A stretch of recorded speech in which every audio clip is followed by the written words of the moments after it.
Hey folks, Scully Nomad here, hope you are well. Today I'm going to show you how is it that I leave the boat. I did a how I arrive and what my routine is, which was a fairly popular video, so I thought I'd do it in reverse with the pack down. It's a little bit different than the way that I set up, but it's been a lot of fun being on the boat. I've managed to do a interview and sailboat tour with my good buddy Mike, which I'll put the link in the description below. I'll put the link to how is it that I open up the boat, and we also managed to go out and do a little bit of practicing, casting off and stuff. So again, I'll put those links in there. But yeah, let me show you my kind of routine. I'm going to tidy up and pack up, which I'm not going to make you watch me do it. I'm just going to basically go boop, and then it's all going to be clean. I will be leaving my cool box and fridge freezer here this time round. I'm going to be taking the coffee machine with me, just the small one, because we're going to go car camping again with the Blue Yeti. I'm just going to put my fridge freezer stuff in the little bag here and take it with me. I never really know when I'm going to be back at the boat, maybe next week, maybe next month, 2 months time, I'm not really sure. It really depends on kind of work and kind of road shows and all that type of stuff. So I like to leave the boat like there's a storm coming. So we're going to tie up the front sail, we're going to make sure all the lines are secured and put a few extra ones on just in case. I do need to clean the sail, so if anybody knows any good products to actually clean it, because it is kind of green with like the algae and stuff, I'll get some help to actually take it down next time. There's not going to be enough room in the car this time round, so, and since it's winter, I'll do it another time. For those who are concerned about the security of the boat, I do have people watching it. There's CCTV on there and there's an alarm. I do schedule a lot of posts, so I could be on the boat right now if you're watching this, or I could be up in somewhere like Edinburgh or London or Birmingham, who's to know. I do keep the boom tied up to stop it flapping around in the weather, so it's nice and stuck on. If I'm at home and there's a storm coming, now I know that everything's going to be all right. So just basically just double the lines up. I mean, I just leave them a little bit loose, the red one, so this is going to take up most of the tension. I turn off the gas, so the gas locker is in here. I do need to buy another bottle, and I'll do that next time. I filled up the water tanks yesterday, and I added some of the midi tabs just to keep the water clean.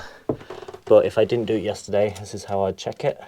So you can see we're full here. As I never really know when I'm going to be getting back, is sometimes it's 2 o'clock in the morning, sometimes it's 2 o'clock in the afternoon, sometimes it's stormy. So I'd rather have full water and be able to come and have a hot shower and stuff. So the longest it took me, for example, was 14 hours to get here.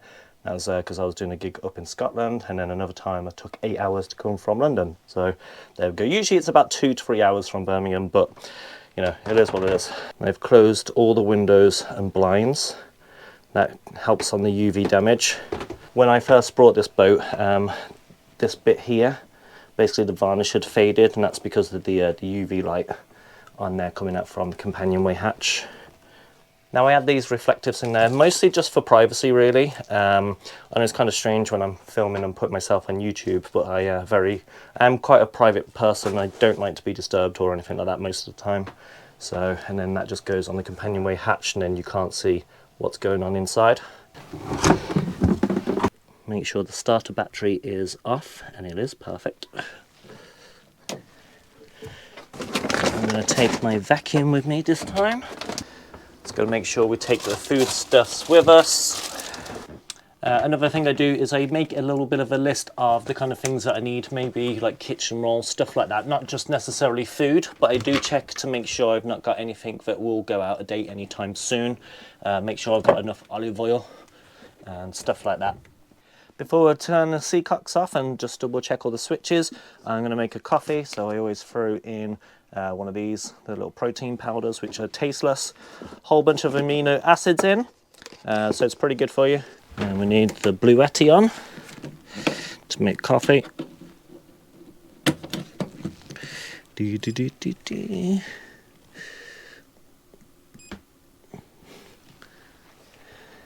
Blue Yeti has actually been a massive help, because for some reason when I've got the coffee machine on, it's not happened before, but it keeps flipping the switch outside on the shore power. So basically I have to physically get out, and when obviously I'm in my pajamas, that's the last thing I want to do, to go and put the coffee machine on. So I got around it by using my Blue Yeti, which I'm going to take with me with my coffee machine, because I'm going to do another car camping video. I'm thinking about going to Shropshire Hills or Malvern, maybe Cannon Chase, somewhere like that.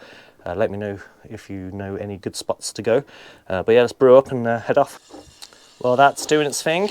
It's going to close the seacocks and double check that the engine one is also closed. So, off, no leaks or anything. I have one underneath the sink, so I'm going to wash that up. In the head, what I like to do is I like to put through a lot of water first.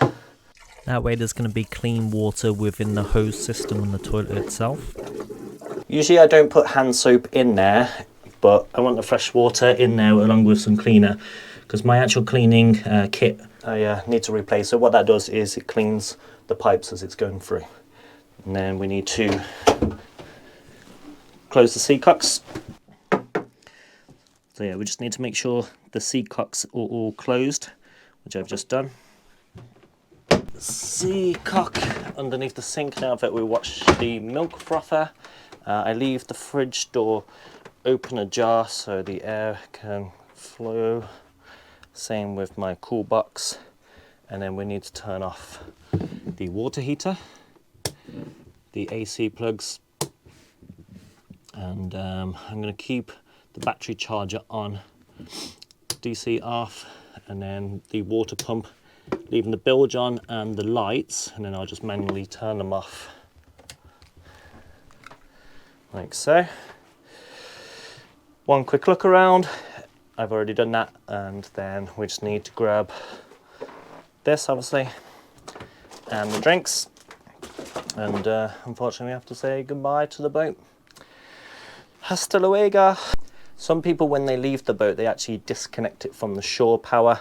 I've actually left the shore power in and the battery charger on because my batteries actually went flat. So luckily my friend Mike, who we did the boat tour video with last time, he was walking by and he could hear like a low battery alarm because something down here was beeping. So he came on board and managed to switch it back on, but I think my batteries have been damaged from them dropping below the 50% fresh mark, because in the winter, although I've got 3 panels of 170 watts, you know, it's not enough, it really isn't. I'm not sure what was on.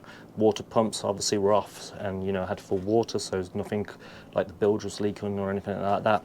But it is what it is, and let's move on to closing the actual outside up. One of the final things that I do is spray the deck with Wet and Forget. I don't do the cockpit area because I walk through it constantly, but what it does, it keeps the mold and mildew off, so your boat doesn't turn green effectively.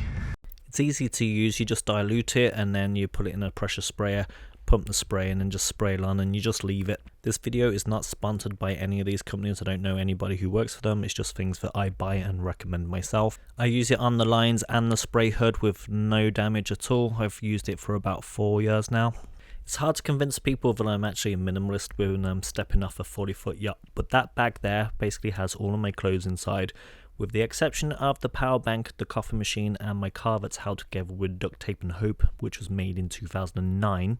That's pretty much everything that I own. When I'm working for the event companies on roadshows, they're the ones who pay for the hotels. For the most part, I live in Birmingham with my folks, which is a bit annoying being 38 years old, but when the average house is £300,000 now, there's no way I can afford to move out.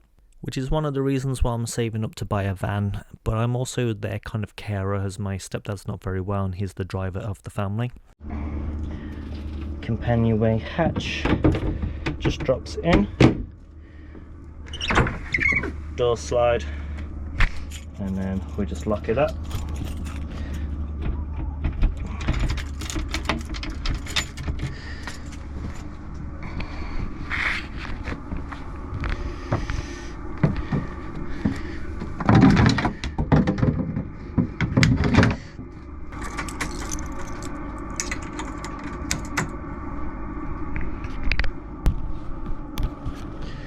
We check the power, so we've got enough units, so we don't need to top up before we go.